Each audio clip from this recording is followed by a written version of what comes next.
بسم اللہ الرحمن الرحیم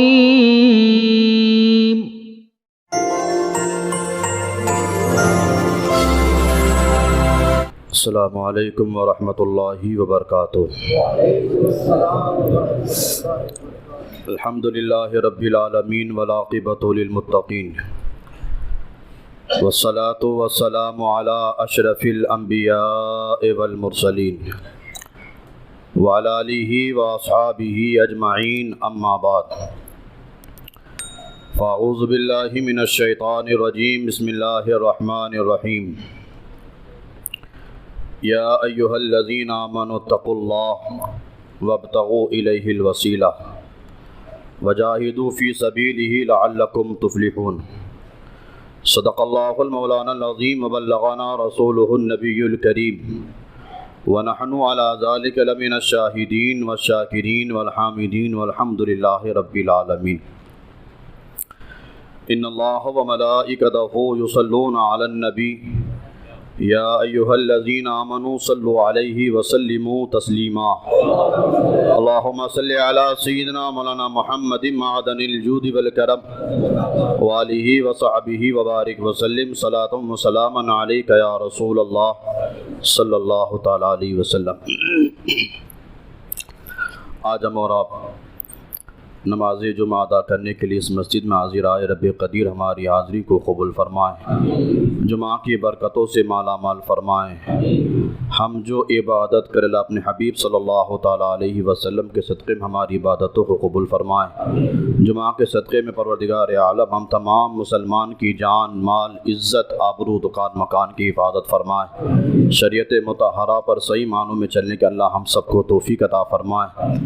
کرونا وائرس جیسی بیماری سے رب تبارک و تعالی ہم تمام مسلمان کی حفاظت فرمائیں، سارے بیماروں کو شفاء کاملہ عاجلہ عطا فرمائیں، اور دین و دنیا کی بلائیں رب تبارک و تعالی ہم تمام مسلمان کو عطا فرمائیں۔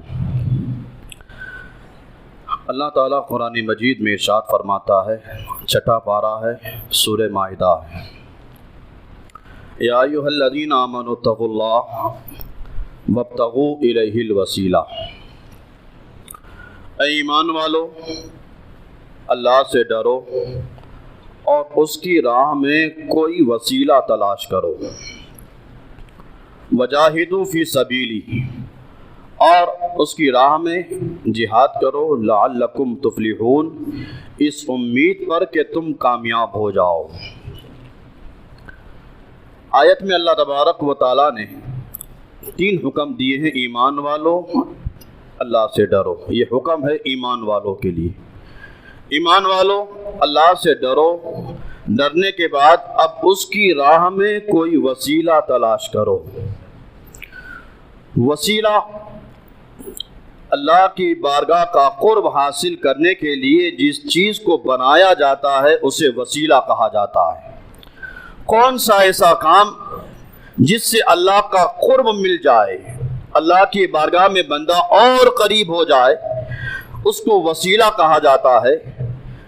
نماز، روزہ، حج، زکوٰۃ، نیک اعمال، ماں باپ کا ادب، رشتہ داروں سے حسن سلوک کرنا، غریبوں کی مدد کرنا، یتیموں کا سہارا بننا، یہ سارے نیک اعمال وسیلہ ہیں۔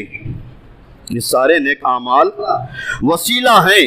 جب نماز روزہ وسیلہ بن سکتے ہیں تو جن کے صدقے میں اللہ تعالیٰ نے ہمیں نماز روزہ دی ہے ان کا وسیلہ کیوں نہیں بن سکتا؟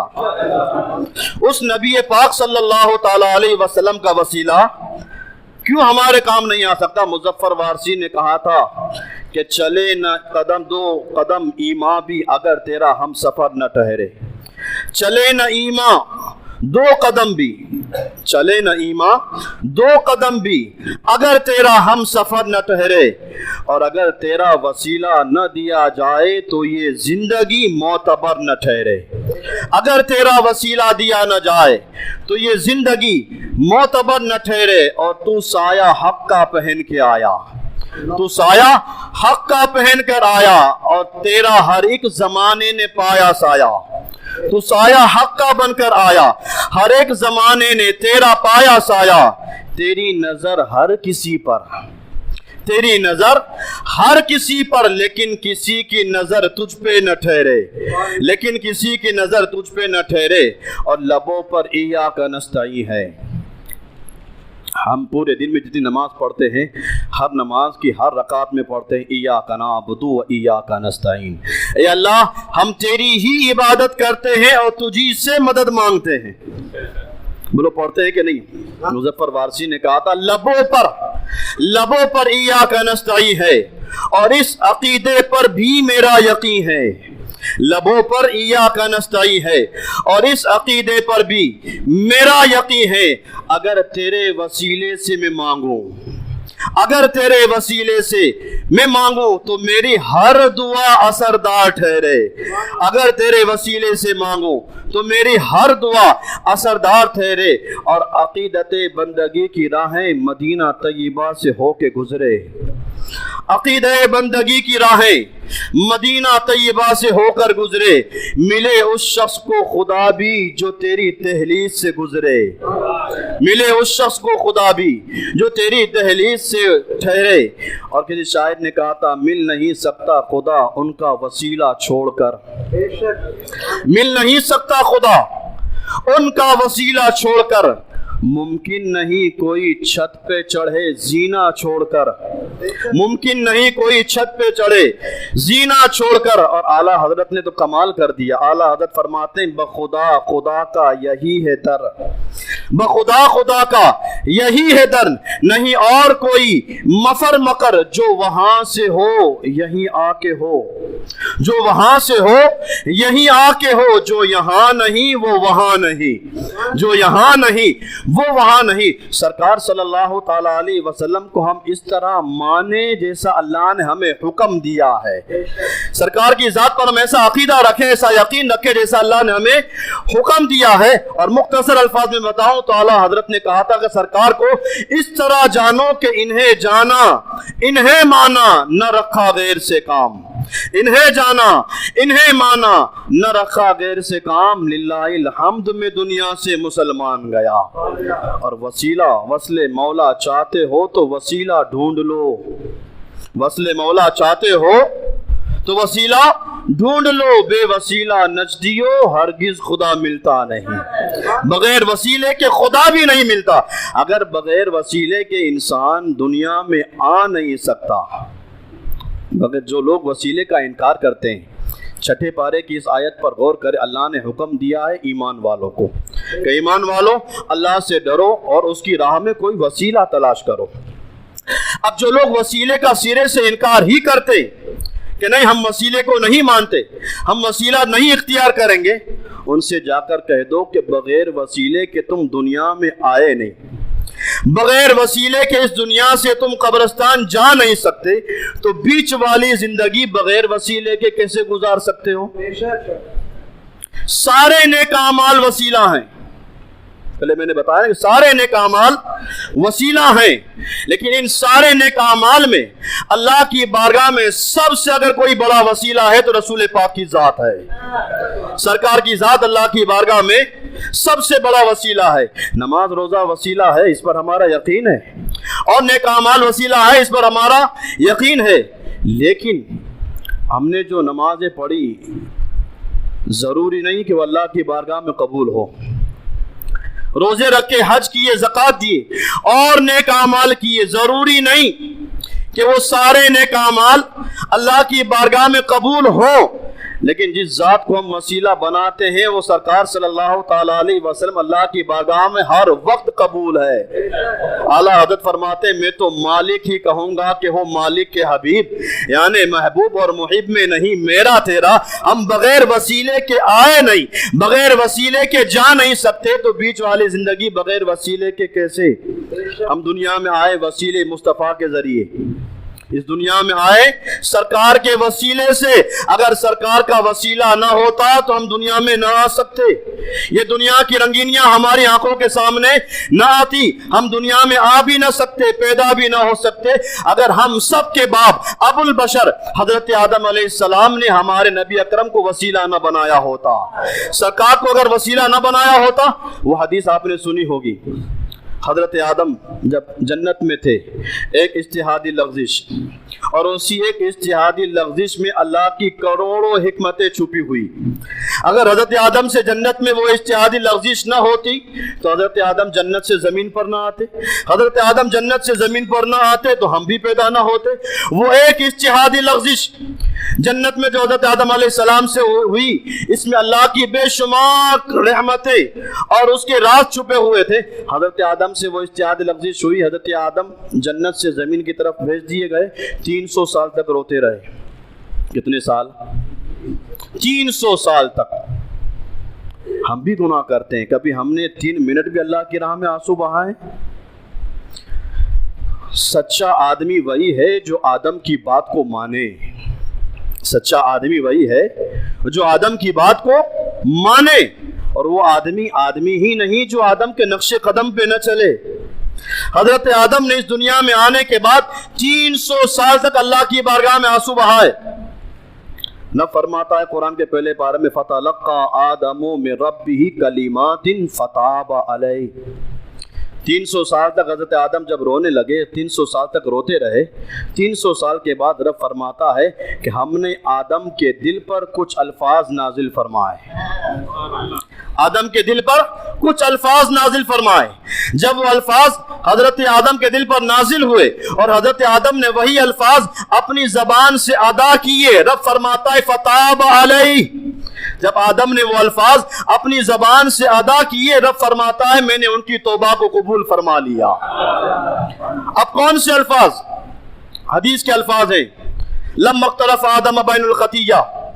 حضرت آدم علیہ السلام سے جب وہ اجتہاد لغزش ہوئی تو حضرت آدم نے اللہ کی بارگاہ میں ہاتھ اٹھائے اور عرض کہ اللہم انی اسألک بمحمد لما غفرت لی، اے اللہ محمد رسول اللہ کے وسیلے سے تو میری توبہ کو قبول فرما لے، نبی آخر الزمان کے وسیلے سے اللہ تو میری توبہ کو قبول فرما لے۔ رب نے ارشاد فرمایا کیف عرفت محمدا ولم اخلقہ، اے آدم ابھی میں نے اپنے حبیب کو بھیجا بھی نہیں تو تو نے پہچانا کیسے؟ ابھی میں نے اپنے حبیب کو بھیجا بھی نہیں تو تو نے پہچانا کیسے؟ حضرت آدم نے عرض کیا رب لما خلقتنی بیدک ونفخت فی من روحک رفعت راسی فرأیت علی قوائم العرش المکتوب لا الہ الا اللہ محمد رسول اللہ۔ حضرت آدم نے عرض کی اے اللہ جب تو نے مجھے اپنے دست قدرت سے بنایا، میری جانب جب تو نے اپنی روح کو پھونکا، میں نے اپنی آنکھوں کو کھولا۔ حضرت آدم عرض کرتے مالک جب میں نے اپنی آنکھ کھولی تو کیا دیکھتا ہوں؟ عرش کے سارے پایوں میں جہاں تیرا نام لکھا ہے تیرے نام کے ساتھ محمد رسول اللہ بھی لکھا ہے، جہاں لا الہ الا اللہ لکھا ہے وہیں پر محمد رسول اللہ بھی لکھا ہے۔ فعلمت انک لم تضف الی اسمک احب الیک۔ حضرت آدم نے عرض کی مالک جب تیرے نام کے ساتھ محمد رسول اللہ کو لکھا ہوا دیکھا تو میں جان گیا، میں سمجھ گیا کہ اللہ تو ساری کائنات میں سب سے زیادہ اگر کسی سے محبت کرتا ہے تو محمد رسول اللہ سے کرتا ہے۔ رب نے ارشاد فرمایا صدقت یا آدم لولاہ لما خلقتک۔ رب نے ارشاد فرمایا اے آدم تو نے سچ کہا، اگر اس نبی کو پیدا کرنا مقصود نہ ہوتا تو اے آدم میں تجھے بھی پیدا نہ کرتا۔ یہ ساری کائنات میں نے بنائی ہے تو اپنے حبیب کے صدقے میں بنائی ہے۔ اعلیٰ حضرت فرماتے ہیں یا رسول اللہ وہ جو نہ تھے تو کچھ نہ تھا، وہ جو نہ ہو تو کچھ نہ ہو، جان ہے وہ جہان کی، جان ہے تو جہان ہے، جان ہے تو جہان ہے۔ معلوم ہوا کہ حضرت آدم نے ہمارے نبی کو وسیلہ بنایا، سرکار کے وسیلے سے دعا مانگی تو اللہ نے فتاب علیہ ان کی توبہ کو قبول فرما لیا۔ جب نیک اعمال وسیلہ بن سکتے ہیں اور عبادتیں وسیلہ بن سکتی ہے تو سرکار کی ذات بھی وسیلہ بن سکتی ہے۔ اس بات پر ہم یقین رکھیں۔ یہ لوگ جو کہہ دیتے ہیں کہ نہیں سرکار کا وسیلہ نہیں بنانا چاہیے، ان سے جا کر کہیے، وہ لوگ کہتے ہیں نہیں ہم تو ڈائریکٹ والے ہیں، ہم تو ڈائریکٹ جائیں گے۔ کسی سے بھی کہو اگر وہ بد عقیدہ انسان ہے یا بد عقیدوں کی صحبت میں بیٹھتا ہے، شیخ سعدی نے کہا تھا صحبت صالح تورا صالح کنت صحبت تالے تورا تالے کنت، اے انسان اچھوں کی صحبت تجھے اچھا بنائے گی اور بروں کی صحبت تجھے برا بنا دے گی۔ اگر نیک سنی صحیح العقیدہ مسلمان کی صحبت میں بیٹھو گے تمہارے ایمان کی حفاظت ہوگی، اور اگر کسی بد عقیدہ کے ساتھ بیٹھو گے، لوگ کہتے ہیں حضرت بس ہم تو وہ دوست تھے تو وہ بھی کیا ہوا؟ اگر وہ بد عقیدہ ہے آج اس کا ایمان خراب ہے، کل وہ تمہارا ایمان بھی خراب کر دے گا۔ لوگ کہتے ہیں ہم تو ڈائریکٹ خدا تک پہنچیں گے، ہم ڈائریکٹ جائیں گے۔ بغیر مصطفیٰ کے وسیلے سے کوئی بندہ خدا کی بارگاہ تک پہنچ ہی نہیں سکتا، اس پر ہمارا یقین ہے۔ سرکار کے وسیلے سے بغیر کوئی انسان اللہ کی بارگاہ میں پہنچ ہی نہیں سکتا، سرکار کا وسیلہ ضروری۔ جو لوگ کہتے ہیں ہم ڈائریکٹ والے ہیں، وہ سنیں، ان کو بھی میں تھوڑا جواب دے دوں۔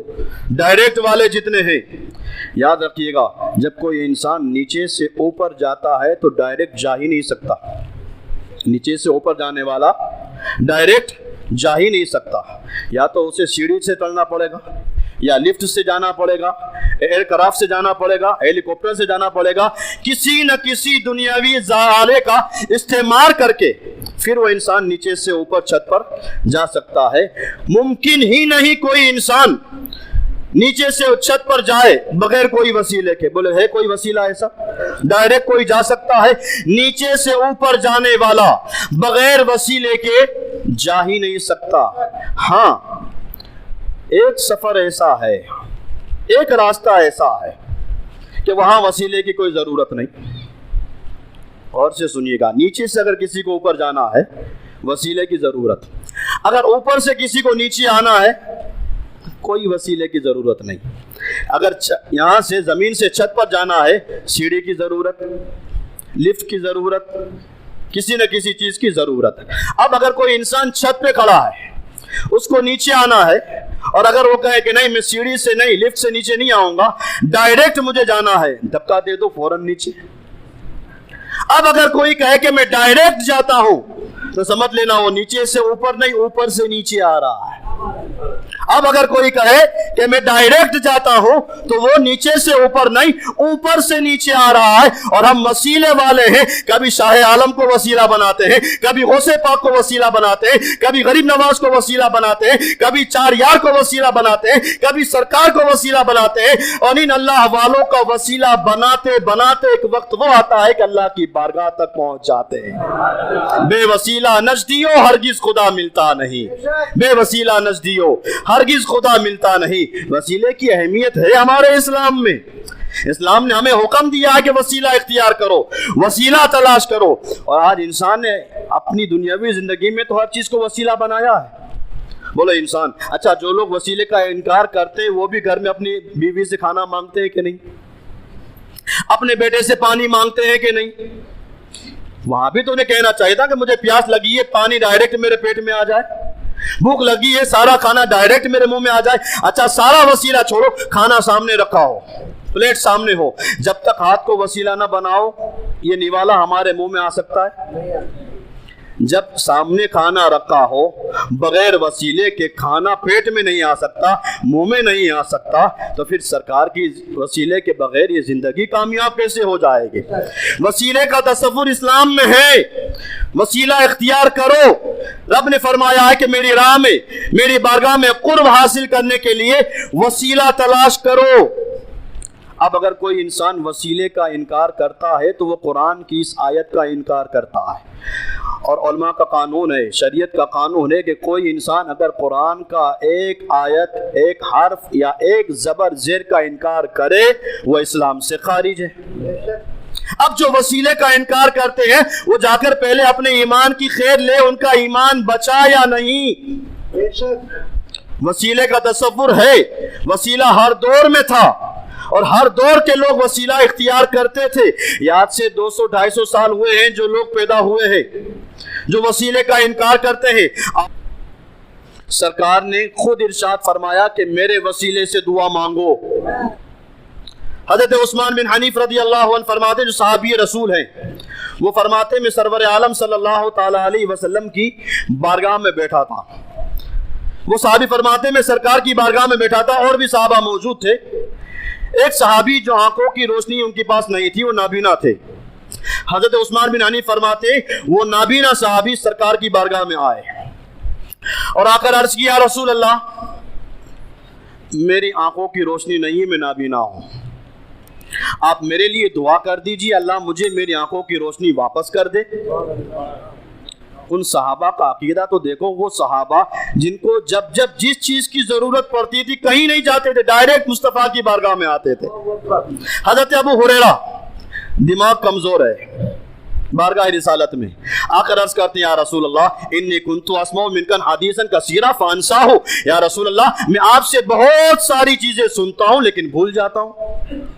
صحابہ کا عقیدہ تو دیکھو، جس چیز کی ضرورت پڑتی تھی ڈائریکٹ سرکار کی بارگاہ میں آتے تھے، اور ان کا یہ عقیدہ تھا کہ اگر ساری پریشانیوں کا حل کہیں سے ملے گا تو در مصطفیٰ سے ملے گا، یہ مصطفیٰ کا در ہے، یہاں ساری پریشانیاں حل ہو جائے گی۔ حضرت ابو ہریرہ نے عرض کیا رسول اللہ میں آپ سے بہت ساری چیزیں سنتا ہوں، سننے کے بعد بھول جاتا ہوں۔ سرکار چاہتے تو ارشاد فرماتے ابو ہریرہ کون سی بات لے کر آ گئے ہو، کسی ڈاکٹر کے پاس چلے جاؤ، کسی حکیم کے پاس چلے جاؤ، کسی طبیب کے پاس چلے جاؤ، تمہارا دماغ کمزور ہے، میرے پاس کیوں آئے ہو؟ سرکار نے یہ نہیں فرمایا، سرکار صلی اللہ تعالی علیہ وسلم نے ارشاد فرمایا یا ابا ہریرہ ابسط رضاک، یا ابو ہریرہ اپنی چادر کو پھیلاؤ،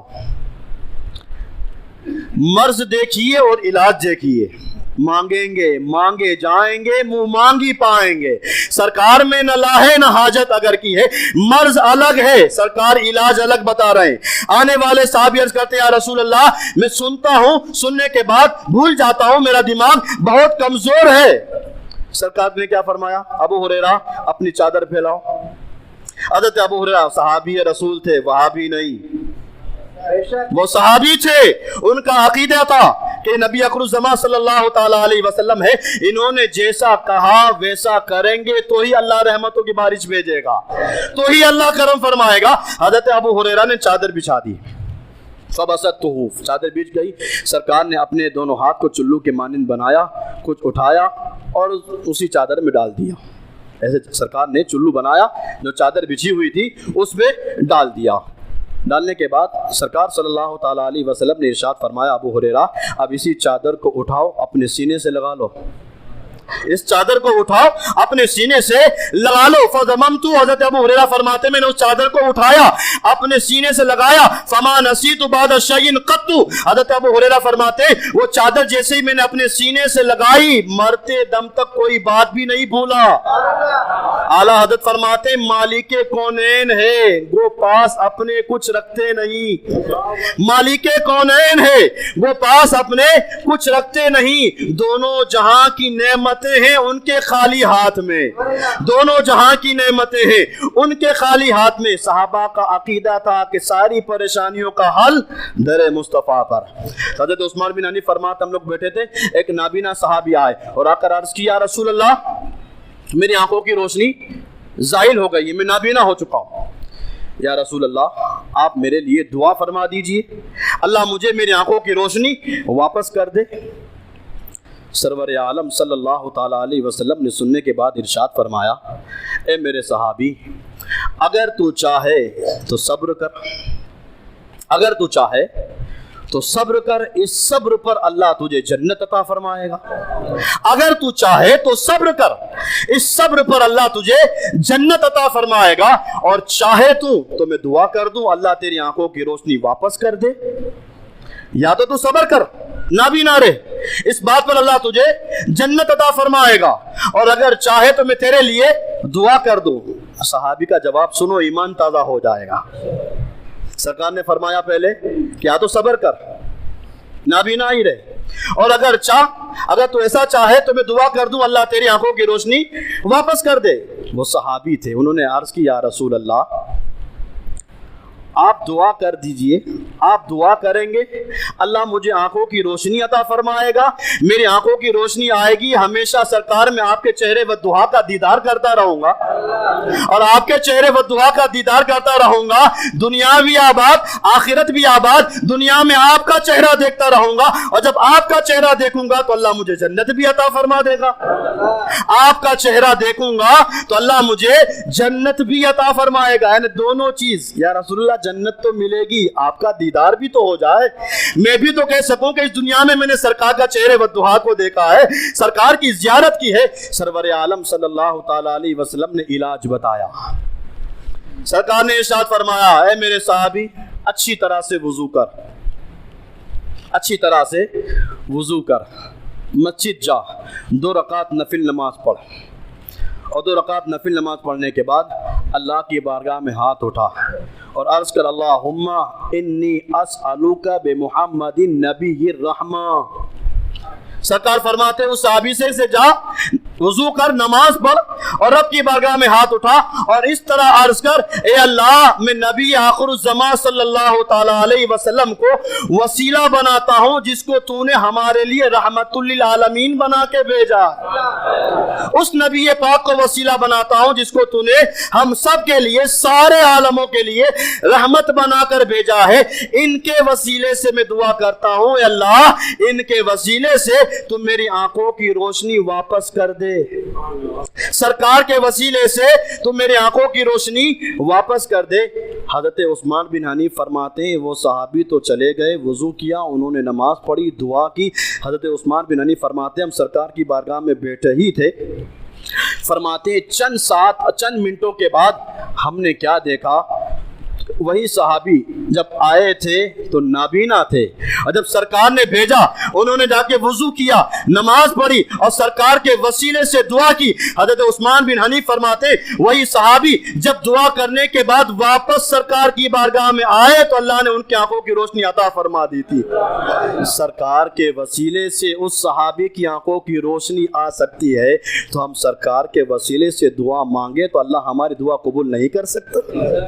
ضرور سرکار کے وسیلے سے ہماری دعائیں قبول ہوتی ہے، اس پر ہمارا یقین ہے۔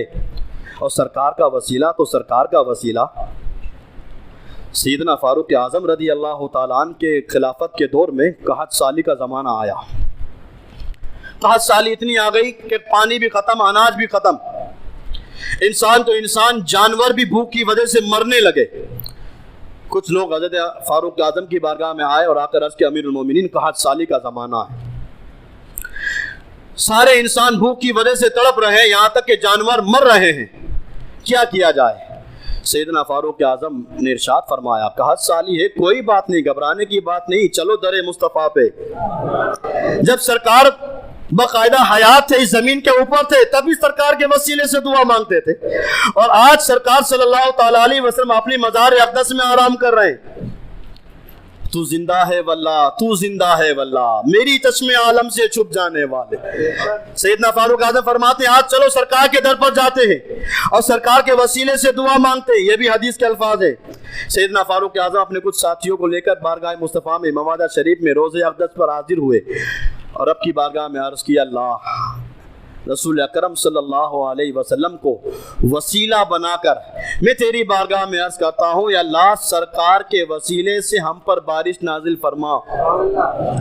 اچھا، سیدنا فاروق اعظم جب دعا کرنے آئے تھے تو ان کے ساتھ سرکار صلی اللہ تعالیٰ علیہ وسلم کے چچا حضرت عباس بھی موجود تھے۔ اب سرکار کا وسیلہ تو دیا، سرکار کے رشتہ دار بھی کیسے کام آتے ہیں۔ سیدنا فاروق اعظم نے اللہ کی بارگاہ میں عرض کیا، اللہ ہم سرکار کو وسیلہ بنا کر تیری بارگاہ میں عرض کرتے ہیں حضور کے وسیلے سے تو ہم پر آسمان سے بارش نازل فرما۔ اور پھر سیدنا فاروق اعظم نے عرض کیا، اللہ ہم سرکار کو بھی وسیلہ بناتے ہیں، سرکار کے چچا کو بھی وسیلہ بناتے ہیں۔ حضرت عباس وہی کھڑے ہیں اور وہاں کھڑے کھڑے سیدنا فاروق اعظم، کون فاروق اعظم؟ سرکار فرماتے لو کان بعدی نبی لکان عمر بن الخطاب، اگر میرے بعد کوئی نبی ہوتا تو وہ عمر بن خطاب ہوتے۔ وہ سیدنا فاروق اعظم روضہ رسول پر کھڑے ہو کر عرض کہتے ہیں، اللہ ہم سرکار کو بھی وسیلہ بناتے ہیں، سرکار کے چچا حضرت عباس کو بھی وسیلہ بناتے ہیں، حضرت عباس کے وسیلے سے اے اللہ تو ہم پر آسمان سے بارش نازل فرما۔ جتنے لوگ وہاں موجود تھے وہ لوگ کہتے ہیں ابھی ہم دعا کر کے واپس نہ پلٹے، اس سے پہلے اللہ نے آسمان سے بارش نازل فرما دی۔ ہر لوگوں نے وسیلہ بنایا ہے، ہر لوگوں نے وسیلہ اختیار کیا ہے. یار 200-250 سال سے لوگ وسیلے کا انکار کرتے ہیں. ہم ان کی نہیں سنیں گے, ہم تو ان کی سنیں گے جو سرکار کے ساتھ بیٹھا کرتے تھے, جنہیں دنیا فاروق اعظم کہتی ہے, سیدنا صدیق اکبر کے نام سے جانتی ہے.